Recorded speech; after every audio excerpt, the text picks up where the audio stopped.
Muy buenas tardes, ¿cómo les va?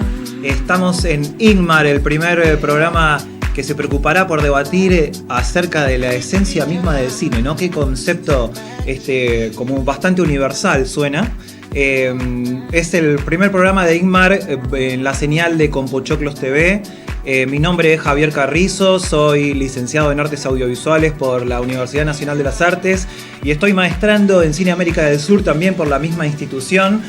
Tengo el agrado de conducir este programa gracias a Fede, que confió en mí para esto. Y todavía el agrado es mayor sabiendo que en el día de la fecha estoy acompañado por el amigo crítico de Escribiendo Cine y podcaster de Nicolás del Acua. Nico, ¿cómo va? Bueno, buenas tardes a vos y a todos. Muchas gracias por venir hoy al primer programa. Para mí era muy importante contar con tu presencia para hablar de algo que en realidad hablamos, ¿no es cierto?, siempre que nos cruzamos. Sí. O sea, raras veces he conversado con vos de alguna cosa que no sea sobre cine. Sí, es como el tema, ¿no? Un poco.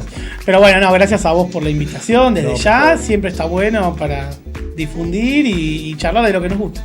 Muy bien, bueno, antes de comenzar y de dedicarnos a lo que nos trae al día de hoy, que era hablar sobre la crítica de cine escrita, cómo sucedía antes, o ese puente cronológico que se crea más o menos desde los años 80, 90 hasta lo que sucede hoy en día con la crítica de cine a partir del surgimiento de nuevas tecnologías y lo que sucede en las redes sociales, y indagar un poco, acercarnos a la problemática de qué es lo que sucede con la crítica de cine hoy en día.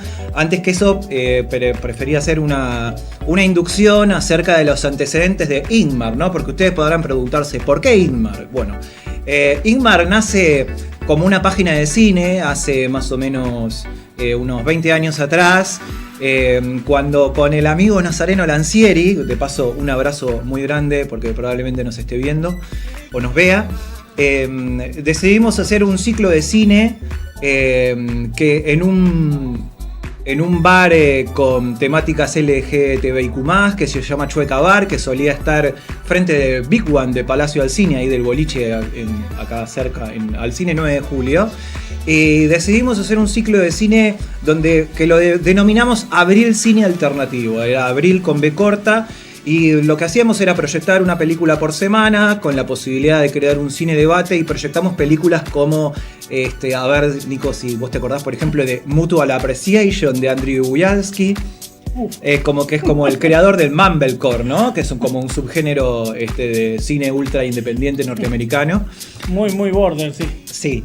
Que era algo, recuerdo, era como una película que retrataba la vida de un músico independiente, como que le costaba un montón salir a flote y poder desarrollarse como tal. Pero a todo esto, además, era como una especie de niño bien, ¿no? Y después también, bueno, pensamos en películas como La Vieux Nouvelle, de un cineasta muy radical como es Philippe Gandrux. También tuvo lugar Let the Right One In, la película sobre Thomas Alfredson, esta sí seguro la viste, es la película sobre la niña vampiro, es una película sueca. No, la conozco. Déjame entrar, se llamaba. No la tengo. Mirá. Bueno, eso fue como más o menos como un puntapié inicial, que a su vez después, bueno, yo me encontré viviendo en los años subsiguientes en Santiago de Chile y me acredité como prensa para el Santiago el Santiago Festival Internacional de Cine 6, el Sanfic 6 en Santiago de Chile. Y bueno, hice la cobertura para esta página que se llamaba como tal, como el nombre de este programa. Y bueno, tuve la posibilidad en la fiesta de cierre, yo había conocido durante el festival a un traductor, que inclusive de francés, y estaba Claire Denis, ni más ni menos, en el Hotel Hyatt de Santiago de Chile para la fiesta de cierre, en una gala muy bonita. Y bueno, yo había visto películas de Claire Denis como Travel Every Day, Bella Tarea, White Material, la protagonizada por Isabelle Huppert y Christopher Lambert, y bueno, y muchas otras películas que vi cuando el Bafisi la hizo una retrospectiva a varios años antes. Esto fue en el 2010. Bueno, la retrospectiva Santiago de Chile llegó unos años después, y además con la presencia de Claire Denis, ¿no es cierto? Y bueno, tengo el recuerdo de que en esa prematura cobertura para Ingmar, pudimos, me pude por este traductor que había conocido acercarme a Claire Denis y bueno, demostrarle mi afecto y mi fanatismo, entre comillas, por su cinematografía. Y ella, bueno, se acercó y me dio un beso en la frente y me agradeció por mis palabras. Bueno, es un momento que no me lo olvido más porque es una cineasta muy relevante, que realmente admiré muchísimo siempre. Así que bueno, eso más o menos la introducción de por qué el nombre de este programa, que además también se sustentó, como podemos ver ahí en imagen, el edificio del Centro Cultural Matucana 100, con un ciclo muy pero muy largo. Recuerdo en Santiago de Chile un invierno muy crudo en los primeros días de junio del año 2010, y en el Centro Cultural Matucana 100 se presentaba un ciclo anual de la obra de Ingmar Bergman, ¿sí? Del director de como películas de Fresas Salvajes o La Fuente de la Doncella, nominada al Oscar a Mejor Película Extranjera, o ganadora del Oscar a Mejor Película Extranjera. Y este ciclo anual de Ingmar Bergman, en este edificio es un centro cultural muy reconocido en Santiago de Chile, que por esos días también estuvo tocando Lee Ranaldo como solista, porque Sonic Youth tuvo una presencia por esos días en Santiago. Y bueno, recuerdo haber visto algunas películas allí, motivo por el cual también me hizo acentuar más la idea del nombre para la página, que hoy en día termina siendo el de este programa. Bueno, dicho esto, y presentado acá el invitado del día de la fecha, vamos a hablar un poco sobre la crítica de cine, ¿no? Nosotros ambos nos dedicamos a la crítica de cine. Yo soy redactor y crítico de cine de sitios como Compochoclos y de Pantalla Partida. Nico hace lo propio para Escribiendo Cine. Y además es el locutor de un podcast que se llama Cine Contexto. Me gustaría, Nico, que nos cuentes cómo es tu inserción, primero, ¿no? En Escribiendo Cine, y por otra parte, cómo llegás a ser un podcaster junto a Camila en Cine Contexto. Bueno, hoy por hoy, como todo es autogestivo, como muchísimas cosas, ¿no? Hay que estar mandándose y no mucho más. Es cuestión de tener ganas y tener con quien tenga ganas también. Por ejemplo, el ejemplo de que con Cami, que hacemos el podcast, que ella también tenga ganas, lo quiera hacer, le ponga el tiempo, porque te puedes imaginar que no se está ganando plata con eso realmente. Es uno, primero, querer ir para él y bueno, y después hacerlo lo mejor posible. Nosotros hacemos lo más profesional. También, viste, que pues se escuchan muchos podcasts que están grabados con un micrófono cualquiera, con un montón de ruido, con un montón de... Bueno, entonces dijimos, si lo vamos a hacer, preferible hacer por ahí incluso menos episodios, pero lo hacemos en un estudio, que quede bien grabado, que tenga buen sonido, que el que lo escuche valga la pena. Y la otra cosa es mantener, que nos gustó mucho el formato podcast, que hoy se está perdiendo un montón, porque todo es con imagen. Entonces, pero no solo la imagen, sino que tiene mucha inmediatez muchas cosas. Esto, por ejemplo, esta charla puede quedar y la puede escuchar alguien en años y es lo mismo. El tema es cuando ya empieza a haber podcast sobre lo inmediato, lo que pasa ahora. Y eso es lo que no queremos en realidad. Queremos que el que salió ahora, uno de nuestros episodios más escuchados es La Naranja Mecánica, por ejemplo. Uh-huh. Porque no importa cuando lo escuches, va a estar ahí y las opiniones van a ser las mismas, o más o menos. Son opiniones nuestras de ahora, pero el análisis es ese. Y está bueno que quede, que no sea algo para el momento. Hoy hay podcasts de noticias, lo cual en el principio de los podcasts, un podcast de noticias era un oxímoron. ¿Cómo creo que no me lo contaste, o capaz que me lo perdí. ¿Cómo llegás vos a redactar para Escribiendo Cine? Y bueno, en realidad, haciendo cursos, cosas de cine, conocí a Juan Pablo Russo, que es hoy el presidente de la ACA, de la Asociación de Cronistas Cinematográficos, y a Emiliano Basile, que también, ellos organizan también los premios Cóndor. Bueno, y de ahí, conociendo, la verdad, súper buena onda ellos siempre. Y ahí se me ocurrió, fui, le dije si necesitaban gente. Lo que pasa es que Escribiendo Cine es una página muy completa, cubre impresionante la cantidad de películas que cubre. Son muchos redactores. Claro, trabaja bastante gente.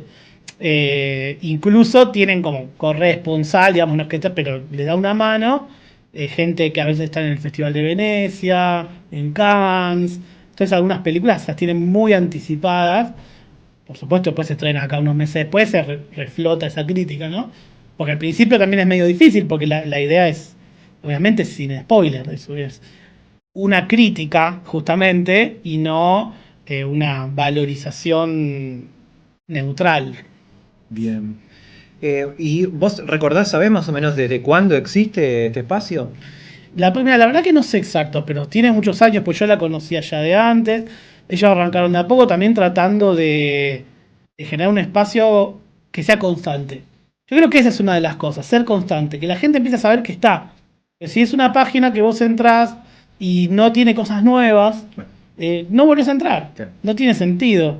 Entonces, una de las cosas que nos dijeron fue, sí, justamente, mantener siempre eso de la constancia es lo que hizo que la página se fue posicionando. Después ellos también tienen sus contactos, como te digo, gente que en el mundo de la crítica, bueno, nada, el presidente del ACA o cosas así, pero que está bueno porque a la vez es gente muy, muy accesible. Nada más que a veces en las privadas que vamos a ver las películas y eso, los vemos poco porque nunca tienen mucho tiempo. Y además tanto Emiliano como Juan Pablo votan en Globos de Oro. Lo sé. Entonces tienen millones de enlaces que imagínate. ¿Qué enlaces? Porque ven muchas películas. Claro, le mandan todas las películas mucho antes porque tienen que verlas antes de los Globos de Oro. Sí. Y son muy, muy, muy cautelosos los que les mandan las cosas con que ellos no compartan, por supuesto. Bueno, acá ya sabemos cuáles son los votantes de Emilia Pérez, así que ténganlo en cuenta. Sí, no, sabes, pobre Emi, que Emiliano Basile, que vota, me dice, no puedo creer. Me dice, claro, se ve que el cupo... Se lavó las manos. Sí. El cupo latino no es muy... No es muy grande. Claro. Que es obviamente el que está en contra. Porque me imagino. Nadie puede estar a favor de esa película. No puedo entenderlo. No, es insólito. Es insólito. Mismo después de lo que vimos el otro día. Claro, vos no lo pudiste ver, pero yo sí. O sea, a mí me llama la atención. O sea, ¿en serio va a tener probabilidades Emilia Pérez después compitiendo con una película como El Brutalista? O sea, me parece, no sé, spoiler aparte, sí. Obviamente hago mucho énfasis y recomiendo que la vean, y por favor en el cine, porque es una experiencia sinceramente para ser vivida en el cine, no hay otro lugar, no es posible, o sea... De hecho hay un intermedio con el mejor estilo cinematográfico. Sí, o sea, está bueno, ¿eh? Sí, como si fuera... Como al intermedio, para los que no saben, antes era cuando vos tenías que cambiar la torta del plato, o sea, o tenías que enhebrar en el proyector la torta que tenías como suplente en el plato para que entre después, ¿no es cierto? Entonces hay un intermedio, más allá de que permitirle a la gente que vaya al baño o lo que sea, que darle el tiempo al proyeccionista para poder cambiar el enhebrado de una torta del 35 a otro, ¿no es cierto? Porque no hay un plato donde entre una cinta tan grande como para poder proyectar de una la película con una duración de 3 horas y media. Pero bueno, estas preguntas que te hacía acerca de la fecha, de cuándo existe Escribiendo Cine, tiene que ver, nos acerca al tema que tenemos, ¿no? para hablar hoy acerca de lo que sucedía antes con la crítica escrita y por qué no el que se sigue animando a ese viejo nicho, y lo que sucede hoy con la desmenuzación y el análisis de las películas en redes sociales. Nosotros tenemos que más o menos... En los años 80, en los años 90 trajimos algunos ejemplos. Esta revista que duró algunos años del 2010, creo por ahí, El Amante. Y antes había otra revista en los años 90 que llamaba Film también. Y como que el nicho cinematográfico pasaba, digamos, en los años 90 quizás, y principios de este siglo, por este tipo de revistas, más allá de lo que algunos críticos puntuales podían hacer como crítica de cine. En diarios como La Nación, Clarín, sí, etcétera. Lo más realmente popular que era en ese momento. Exacto, y lo que era el tamaño de lo que era la crítica, ¿no? Sí. Capaz que una hoja entera del diario La Nación, estamos hablando de, podemos empapelar un mantel en esta mesa.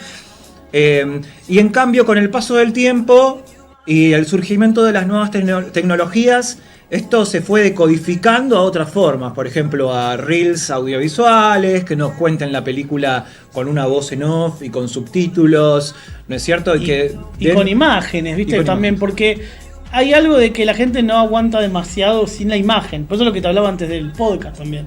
Necesitan ver, vos estás hablando de algo pero necesitan verlo, porque no, por ahí esa cosa radial de solo comentarlo, cuesta cada vez más. La gente como que necesita, como que lo hace en segundo plano, y ahí está el punto. Al estar haciéndolo en segundo plano, la atención no es total. Si vos estás leyendo algo, estás full metido en eso.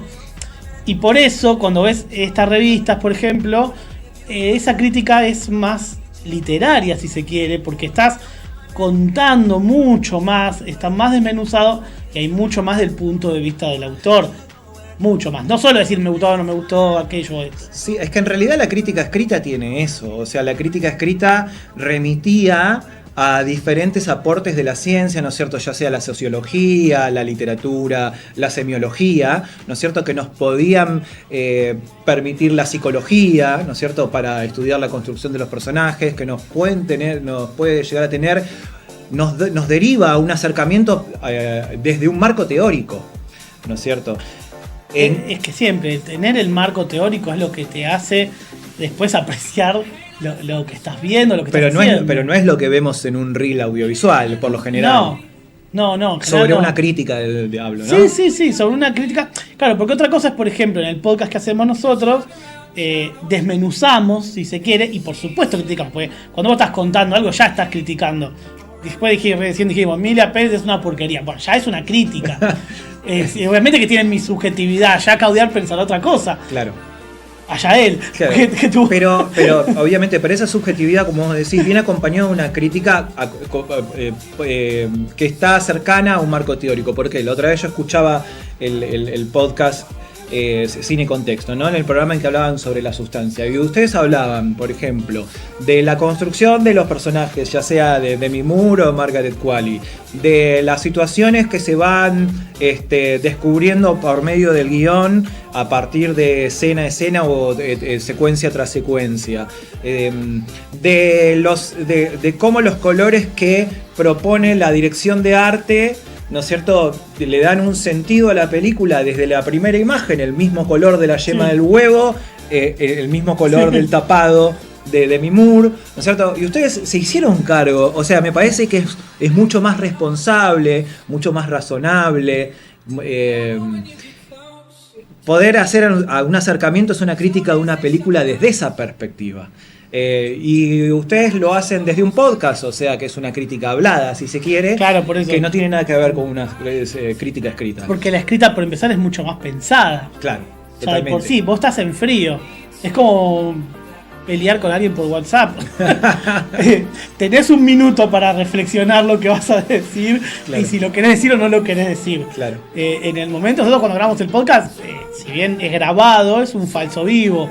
Lo hacemos play y listo, salvo que alguien se atore y cortemos, editemos, pero no tiene edición sale de una. Claro. Entonces, tratamos de no pensarlo tanto también, eso que sacando obviamente los detalles, como decís, si empezamos a analizar las influencias, donde lo vimos en la película, aparece Stanley Kubrick en tal cosa, parece, bueno, es posmoderno, es esto, es lo otro. Bueno, esa es una vez que nos gusta, con lo que nos gusta complementar, y por supuesto dar contexto, porque ese es el punto, entender todo el contexto, porque las películas no vienen solas, como un libro no viene solo, todo tiene su época, todo tiene una historia. Entonces, eso lo tenés que reflexionar de cómo llegás a eso, para lo bueno y para lo malo. Totalmente. Por supuesto.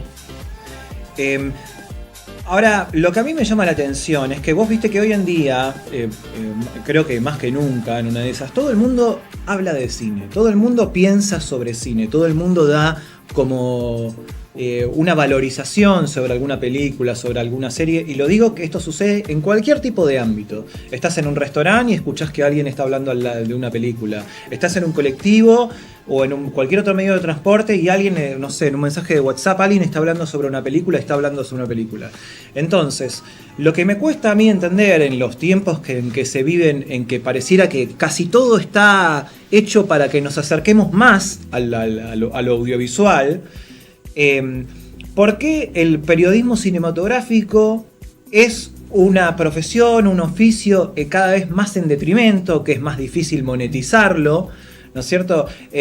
Y si esa situación deviene de que justamente antes la crítica tendía a ser más escrita que con las nuevas formas y tecnologías que se promueven ahora. Claro, antes digamos que lo que veías siempre, como decimos, tenías el escrito en el diario y un crítico que salía en una radio, en las radios más populares, bueno, en las radios más chicas también, no importa, pero que el miércoles aparecía para contar los estrenos del jueves. Y más o menos, y 3 estrellitas, 2 estrellitas. Y la gente estaba atenta a eso. ¿A qué? Bueno, voy a gastar plata, voy a ir al cine, vale la pena ir. Hoy cambió mucho todo eso, porque tenés muchas opiniones de muchos lados. Pero además, como vos bien dijiste recién, tenés acceso a casi todo. Sí. Hay muy pocas películas que estén en cine y no anden por ahí para piratear. Y la gente a veces decide verla. Y después ve. Incluso dice, uy, me gustó mucho, la voy a ir a ver al cine. Eso es una cosa imposible antes. O lo escuchaba a Tarantino el otro día comentando esto de películas que salen a la vez en el cine o están 2 semanas en el cine y se van. Para estar y ya están en on demand. Claro, y ya están en las plataformas. Dice, claro, hay algo de la valorización que uno le da a las cosas. No quiere decir que esté mal, porque no está bien. El problema es que hablamos de la persona que no le importa tanto. Nosotros, bueno, vamos de enfermo, entonces le metemos, vemos todo lo que se nos cruza. Después te gusta más, te gusta menos, eso lo vas viendo. Sí. Pero las personas que ven una u otra cosa para despejarse, es que eso es lo que tienen las artes populares también. Porque el cine, si bien a veces es más de nicho, muchas veces es súper popular. Y es el mismo cine, y pasa con la música. Hay música súper elevada y hay música súper simple. Sacando todo juicio de si te gusta más o te gusta menos. Ahí o es simple o es complejo. Tiene distintos niveles. Sí. Entonces va a ver que cualquier persona opina. Ese es el punto. Sí. Te puedes decir en el colectivo, sí, me gustó. Y vas a encontrar a alguien que va a estar en el colectivo y decir, qué peliculón Emilia Pérez. Me la pasé bárbaro. Bueno, yo qué sé, está bien. Jamás diría por escuchar a esa persona. Claro, después tenemos que respetar cosas como que no, que la opinión es subjetiva, claro, y bueno. Exactamente. Pero ahí está el tema. A ver, yo que soy licenciado en artes audiovisuales y no vengo a sacar chapa por eso, pero a ver, nadie le discute al médico o al cirujano sobre la operación que tiene que hacer, o al abogado sobre el juicio que tiene que llevar adelante, claro. ¿No es cierto? Pero ¿qué pasa con la gente que se dedica al cine? O sea, el cine puede estar en boca de todos. Y pasa en el arte en general, creo. Eso es lo que pasa. Pero todo el mundo va a opinar y todo el mundo le va a gustar. Y hay algo popular que a veces es innegable también. Es decir, ¿por qué a la gente le llega esto? Y decís, uno de los que cortó más tickets fue la película de Adrián Suárez. Uf. Y decís, ¿por qué? Y bueno, porque a veces la gente quiere apagar un ratito el cerebro y nada más. Y la pasa bien y explotaron un par de cosas y contaron un par de chistes. Listo. Claro. No exige más. Por eso va en la exigencia artística de cada uno. Totalmente. Entonces, pero no deja de ser que hay que entender que más allá de la valorización personal, hay cuestiones de estructura. Y ahí está lo que decís. Esta película se puede analizar a fondo. Dijiste la sustancia. Bueno, ¿por qué? Porque pasa esto y pasan un montón de cosas. Si la película, lo puse de ejemplo, pero bueno, la película está de Adrián Suárez, lo que sea. En 10 minutos no tengo más nada que hablar. Totalmente. ¿Qué voy a decir? Y qué gracioso cuando el tipo tal cosa. No da. Por eso lo comparo en un sentido con la música, con lo que sea, donde vas a tener complejidades. Lo que no vas a poder decir es que Mozart es malísimo. Porque puede no gustarte, te puede aburrir y estás en tu derecho. Claro. Bárbaro, si te aburre, te aburre. Mismo sin ir más lejos, hace poquito estuvimos en la función privada de prensa de Amenaza en el Aire, la nueva película de Mel Gibson que se estrena hoy, protagonizada por Mark Wahlberg, donde Mark Wahlberg ni siquiera es un antihéroe, es el antagonista. Tenemos un relato clásico hecho y derecho, o sea, tenemos una protagonista activa que descubre un antagonista que le va a complicar la vida con un hecho muy inverosímil. O sea, que imagínate que vos tenés que trasladar a un testigo muy importante en una avioneta privada y se te mete un tipo en el avión que no es el que vos estabas esperando. Parte, claro. Ya eso, ya más que tender al aburrimiento, es como tomar de tonto al espectador. Pero no busca el verosímil la película. No, totalmente. Entonces por eso a veces hay que ver qué pretende la película. Porque ser pretencioso es una de las peores cosas. Sí. Es decir, mirá lo que me estoy mandando, eso es espectacular. Y quédate tranquilo, digamos.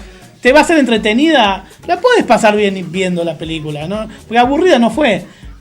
Ahora, obviamente, como película a veces es difícil juzgar esas cosas. Y eso, hablando de por ejemplo, escribiendo cine, pasa que están más segmentados, buscan críticos que el que le gustan los superhéroes. Una página, por así decir, bastante optimista, trata de buscar que el que cubra superhéroes sea el que le gustan los superhéroes. Claro. Porque, claro, me mandan a mí y yo estoy re afuera de eso.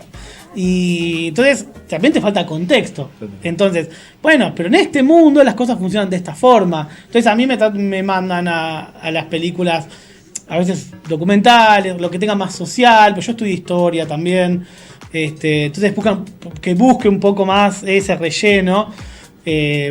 Donde vos te puedas sentir más cómodo. Exactamente. Claro. Porque si no voy a estar afuera. Y cada tanto toca alguna cosa. Como Amenaza en el Aire. Que yo digo, además de Amenaza en el Aire, yo te digo, bueno, sí, historia, esto, busco cosas sociales, históricas. Pero me encanta Star Trek, me encanta Star Wars. Olvídate. De hecho, ahora, pongo de ejemplo, salió una película nueva de Star Trek y es pésima. Es pésima. Claro. Muy, muy mala. Sí. Pero la peor que se hizo hasta el momento. Y ahí tengo todo el contexto, tengo para atrás. Yo vi todo lo que existe de Star Trek. Entonces, si la escribe otro, va a ser muy distinta esa crítica. Que yo que como sé. Si la escribe otro como. Otro que no tenga toda esta información previa, la va a ver. Y además resulta que esa película iba a ser una serie, que la protagonista era Michelle Yeoh, que ya trabajaba en una serie de Star Trek, y como ganó el Oscar, tuvo muchos proyectos, no tuvo tiempo. Esa serie se transformó en una película y esa película termina pareciendo un piloto mal hecho. Claro. Sin tiempo, parece que ella habla y todo lo demás lo editaron después. Viste, como sin nada, todo mal. Tuvo tiempo para ser actriz en Wicked, pero no para... Claro, porque esta película, fíjate una cosa, nadie sabe, nadie le importa. Salió en Paramount, que es la peor plataforma. Todo, yo la tengo porque está Star Trek nada más. Claro, las tiene todas. Claro, y bueno, nada, voy a esto, que tener el contexto de entender qué pasó, que no lo hizo, que no tuvo tiempo, que iba a ser una serie. Bueno, hace entender un poco qué fue tan disfuncional en el camino de la producción de esta serie. Totalmente. De esta película. Sí, totalmente. Volviendo un poco al tema de la crítica, vos en particular, no sé si como en modo de dar un consejo o algo por el estilo, ¿qué es lo que tomás en cuenta vos personalmente en el momento de redactar una crítica de cine? Porque a vos también, vos sos de ese palo, vos sos de la crítica escrita. Sí, yo a mí me gusta el escrito, me gusta hablar también, me gusta el cine, ¿no? Yo creo que esto es la primera clave, te tiene que gustar el cine. Sí. Porque forzar cosas... Escuchen, ¿eh?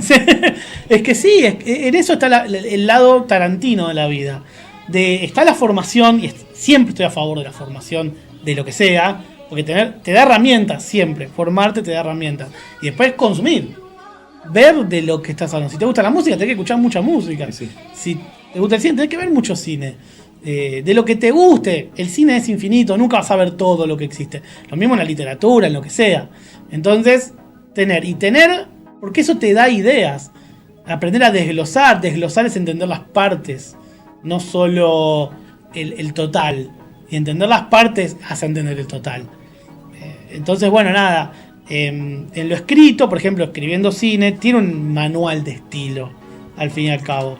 Pero que te dicen cuando vos llegás como redactor de la página, te dicen, ¿el manual de estilo de escribiendo cine es este? No, claro, vos vas a escribir lo que quieras, opinar lo que quieras, te parece horrendo, es horrendo. Me pasó a lo contrario cuando el Joker 2, que a nadie le gustó, a mí sí, le puse un 8.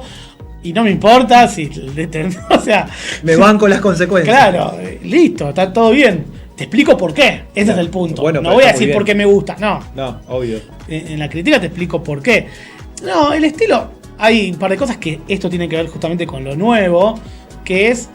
El título trata de buscar un poco al algoritmo, siempre. es nombrar al más conocido en el título. Si el director o un actor. Bueno, son datos que son imposibles de evitar, digamos, ¿no? Claro, claro, exacto. Pero al fin y al cabo puedo decir para bien o para mal. Yo hablo de esta película de Star Trek y tengo que decir, Michelle Yeoh creó la peor película de Star Trek. Ok. Pero tengo que nombrar a Michelle Yeoh. Claro. Porque es la que ganó el Oscar, porque es la que la gente conoce. Sí, entonces el que busca a Michelle Yeoh tiene chance de llegar a la página. Bien. Para bien o para mal. Y después es un formato.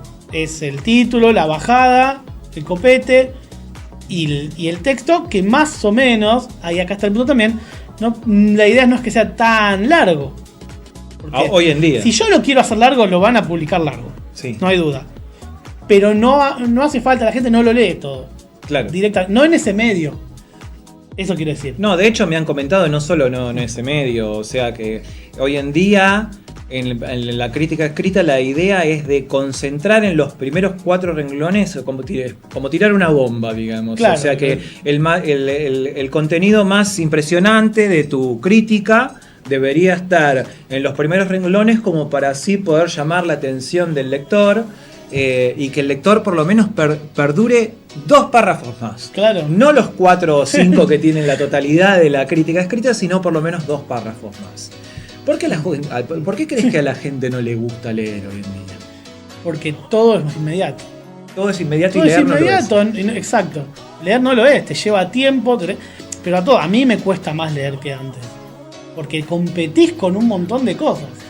Porque yo tengo 41 años, pero cuando era más chico leía más. Inevitablemente. Pues, primero tenía más tiempo. Después mi tiempo lo repartía de otra forma. Y no solo por trabajo, sino también por las cosas que me gustan. O sea, acá hablemos de tiempo libre nada más. ¿Qué haces de tu tiempo ocioso? Bueno, pongo una película. Es más probable que me ponga a leer algo. Y si leo, busco una crítica. O sea, si está interesante, la leo. Hay páginas que hacen críticas más largas y más complejas. Andan por ahí. Sí.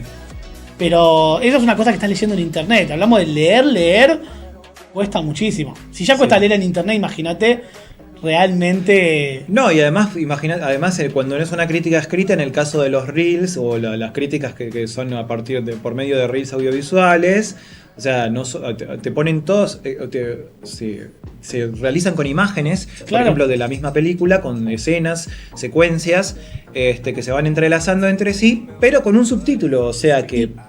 Pero eso ya está pensado para el que está pasando reel sin sonido. Claro. Para el que puede escuchar un reel, no sé, en un subte o en un lugar donde no puede estar escuchándolo. O directamente en mudo. Entonces pasás y ni escuchan la voz, lo leen. Sí. Ni si hay música. Todo le meten subtítulos. No. Claro. O por lo menos que te atrape con eso. Sí. Si te atrapa, por ahí entras y decís, bueno, voy a prestar atención. Pero ¿no es, por otro lado, una forma mucho más frívola de acercarse a una crítica de cine? Sí. Es más frívola y es más inmediata, porque así como la leíste en un segundo te la olvidaste. Eso que acabaste de leer ya pasó, ya se fue. Pero por lo menos sabes si te dieron ganas de ir al cine o no. Y ese es el objetivo. Claro. En lo más parecido a ese tipo de crítica es más parecida a Catalina en Canal 13. Un saludo a Catalina, que la vemos siempre en las privadas. Sí, buena onda, pero no lo digo como algo malo, lo digo como No, el objetivo es otro. Sí. Ella por ahí, por otros lados, escribe cosas más interesantes, pero iba antes a Telenoche, yo qué sé, y iba y contaba, sí, muy divertida, está tal actor, la dirige tal, muy entretenida, aburrida, tantas Catalinas, listo. Sí. Sí, como que al final me acuerdo que siempre daba su perspectiva de valor, digamos. Claro, para ella, por supuesto, siempre vas a leer para tal. Porque vos vas a decir, a mí lo que me gusta es esto. Veo un crítico y yo confío bastante en ese crítico. Entonces yo ya leo 1, 2, 3, 4, 5, ya sé que tiene bastante mi visión o mi gusto. Entonces por ahí veo una película y digo, si a este le gustó, es muy probable que me guste a mí. Claro. Con otros no tanto. Entonces está bueno saber eso también. Pero para eso necesitas, lo que hablamos, leerlas y leer varias de una misma persona. Sí. Como necesitas ver varias películas de un mismo director para ya saber su estilo. Sí. Sí, a veces Con una también alcanza, pero lo que hacen dos es certificarlo, digamos. Claro. Cerciorarlo. No, por supuesto. Vos podés decir, che, acá no opino nada que ver. O por ahí. Por eso digo, eso también va a depender en cómo te llega, cómo te parece. Pero me parece sí que leer más te da un poco más de idea. Y más que la idea de saber que en esa opinión yo te sigo. Yo te banco. Por ahí los demás dijeron que era mala, pero vos dijiste que era buena. Pero cuando puedo ir. cuando decís leer más, ¿a qué te referís? ¿A leer más como para estar instruido, aumentar tu vocabulario y dar las posibilidades a que tu crítica sea cada vez mejor? ¿O leer más críticas para...? Ver con qué sos más afín. Bien. Como te digo, como pasa con ciertos directores. Te gusta un director de cine y vos ya confías en que su película que viene va a estar buena. Por ahí no. O sea, Francis Ford Coppola. Es el caso número uno de que no. Claro, o sea, bárbaro, sos un genio, te amo, Apocalipsis Now, El Padrino. Es todo increíble lo que que el director del Padrino haya hecho esto. ¿Cómo puede pasar Megalópolis? Claro, estamos hablando de eso. Y decir, no. Pero bueno, pero de entrada, ¿qué ganó Coppola? Que yo vaya al cine y la vea. Y sí. Porque no fuiste por Adam Driver. Claro, y que lo quiero mucho igual. Pero logró que todo sea espantoso. Increíble. Y buenos actores, buen presupuesto, buen director. ¿Qué falló? Bueno. No, pero además la competencia oficial de Cannes. El año bueno, pasado. esas son las cosas que empezamos ya a dudar. Y Porque con Megalópolis, con Emilia Pérez, que le estamos mucho honor, pero bueno, es el momento, ¿no? Gran premio del jurado en el Festival de Cannes. Ganó los Globo de Oro, gana los festivales. 13 nominaciones al Oscar, al igual que el Retorno del Rey. Una locura, eso es una locura. Es una locura. Por eso digo, ¿pero qué falló en el camino? ¿Qué falló? Porque entendemos que yo escuchando un podcast, porque me gusta escuchar mucho, escucho un podcast mexicano, entonces me interesaba la opinión, y arrancan diciendo, no nos llama la atención que los grandes premios eurogringocentristas se estén vanagloriando de ser inclusivos con esto, que es totalmente discriminatorio para ellos. Y claro, la viven así. Entonces está bueno ver ese lado. Esa crítica, por ejemplo, como te digo, a ver qué dicen los mexicanos. Yo como latino ya nos cuesta escuchar esas voces que no son voces.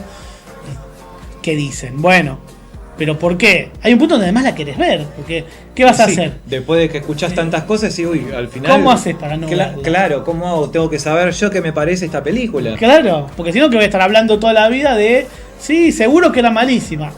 No, está bien. Siempre hay que ver las películas. Ahora, eso es lo que me llama la atención es que he visto o he escuchado, leído gente que tiene otro acercamiento, otra interpretación de la película. O sea, para muchos la película es una denuncia porque un director francés con un elenco de no mexicanos o no mexicanes se preocupa por mostrar esta historia del narcotraficante mexicano, pero el narcotraficante no deja de ser mexicano, que nada tiene que ver con un francés. Entonces, ¿cómo puede ser que haya gente que se pose sobre esa idea, ¿no? Sí. Que lo vea desde ese lado y no desde el lado que lo vio Darín cuando Fantino le hizo esa entrevista. Está, claro. Yo hice un reel que está subido en mi Instagram, me pueden seguir, @JavierCarrizo_cine, acá el compañero amigo @NicoteFilms.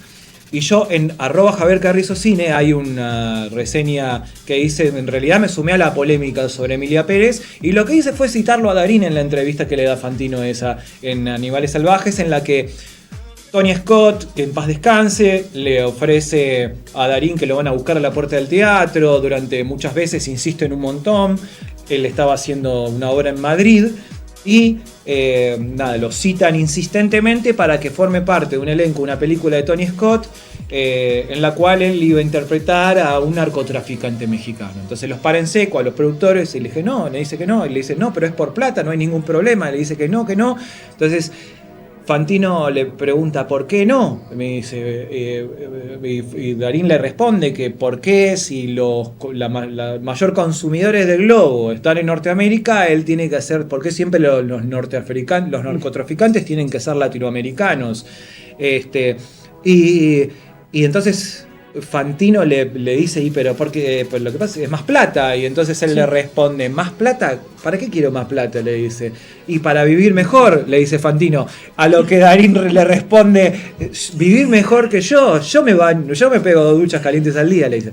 Increíble, o sea, una mejor respuesta. Pero olvídate, y no entró en este juego, que es tremendo, que eso es lo peor que tiene esta película, que después, cuando encima, eso es algo que está pasando también, películas que tenés que terminar de completar por Instagram, porque los directores o los terminan haciendo los comentarios sobre la película por fuera de la película, es como que se terminan, es demasiado ahí por afuera de la película. ¿Qué lo decís por estas declaraciones de Carla Sofía? Sí, por las declaraciones y que pasan muchas veces que dicen, bueno, pero tal cosa, y la aclaran los tipos, o sea, quieren tapar los agujeros. Oscurece. Claro, y terminas diciendo, no, pero bueno, escuchaste que dijo que. No, que dijo que no. La película la interpretás vos, no hay que ser un genio, no hay que tener un gran marco.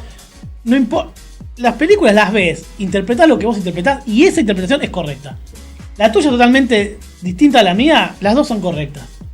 Pero no estar, pero ¿qué dijo el director? ¿Qué significa tal cosa? Sí. Bueno, no, déjame ver en 2001, ¿qué quiso decir Kubrick? Y tantas cosas.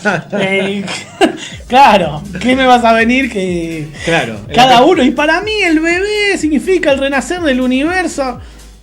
Claro, hay muchísima gente que no sabe que Pesadilla en la calle Elm, por ejemplo, o sea, no solo habla del detrimento del American Dream, del sueño americano, nos avisan que quedan 10 minutos. En la calle Elm mataron a Kennedy. O sea, no es que la Pesadilla en la calle Elm, Nancy sufre de todo el hostigamiento de Freddy Krueger en sus sueños.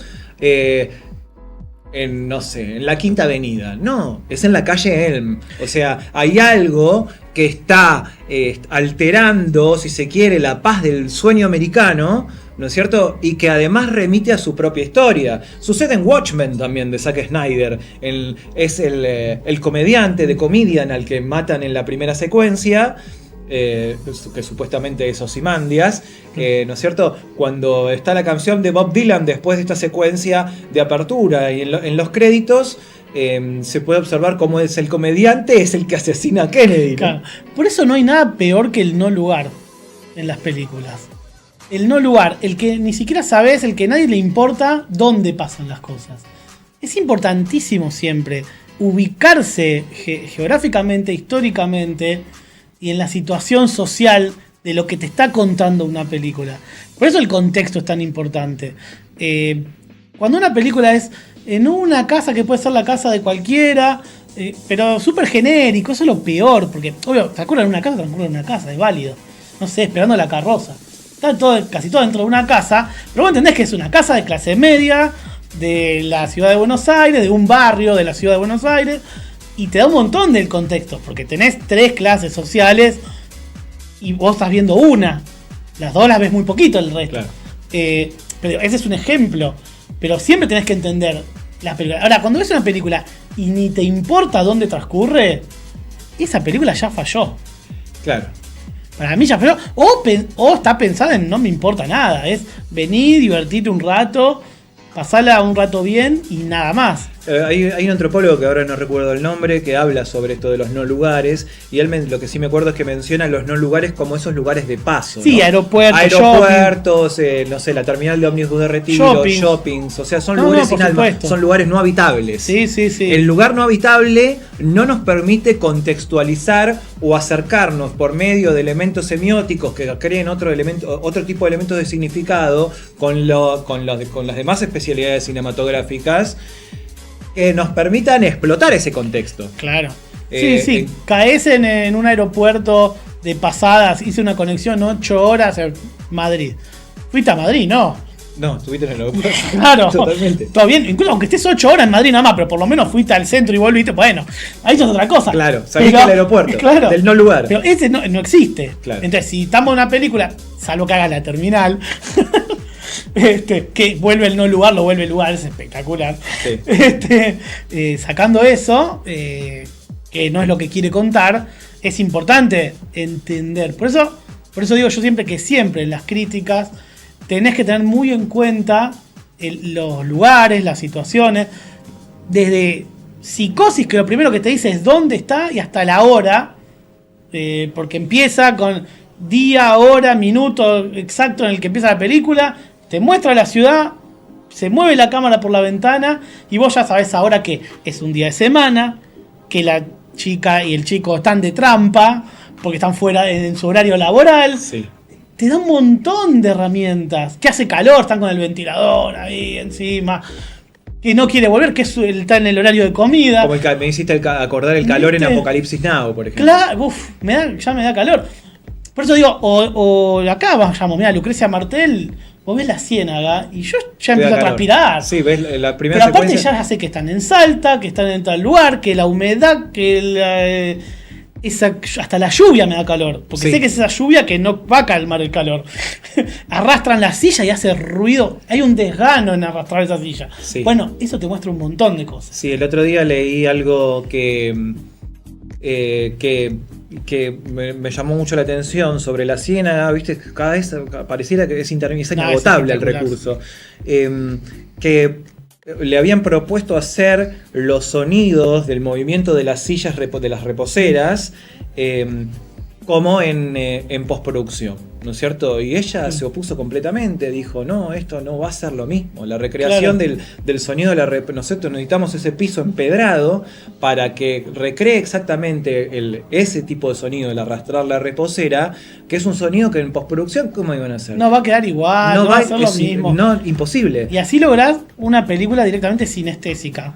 O sea, vos estás sintiendo lo que le estás sintiendo. Pero mirá justamente la importancia de lo que estamos hablando, del contexto, ¿no? Del lugar. O sea que el lugar, sin ir más lejos, te permite poder construir el diseño sonoro. Claro. O sea, el lugar mismo, no es lo mismo que sea un piso liso que sea un piso empedrado. Entonces el piso empedrado... Ni al aire libre. Exacto. Ni nada.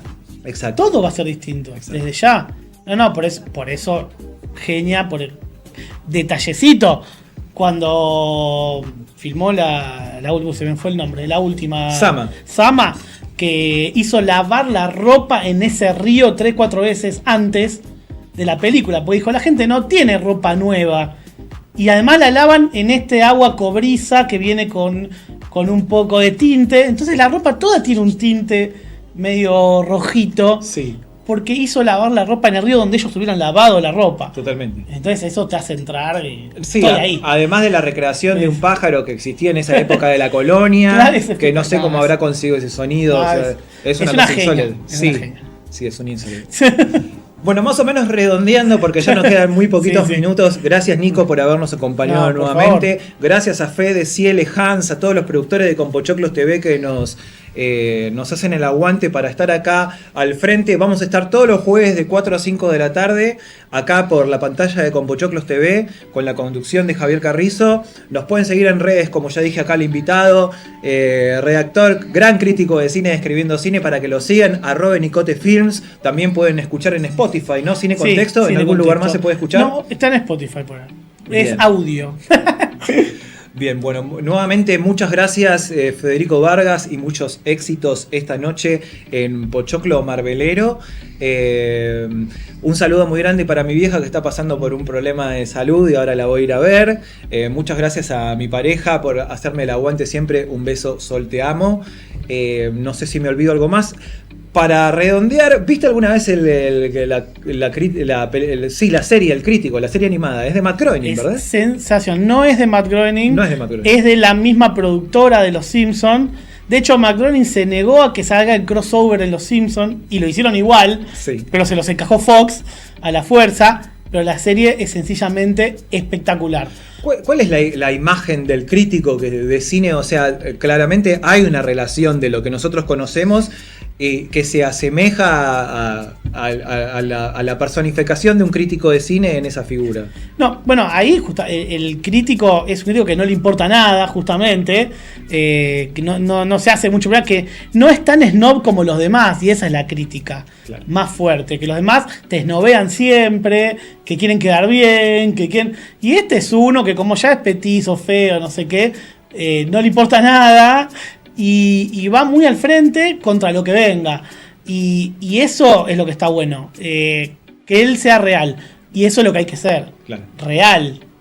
Y dar tu opinión sincera y no pensar en, voy a quedar mal con la productora, que... Bueno, lo lamento. Si la película es mala, es mala. Y si es buena, está buenísima y digámoslo.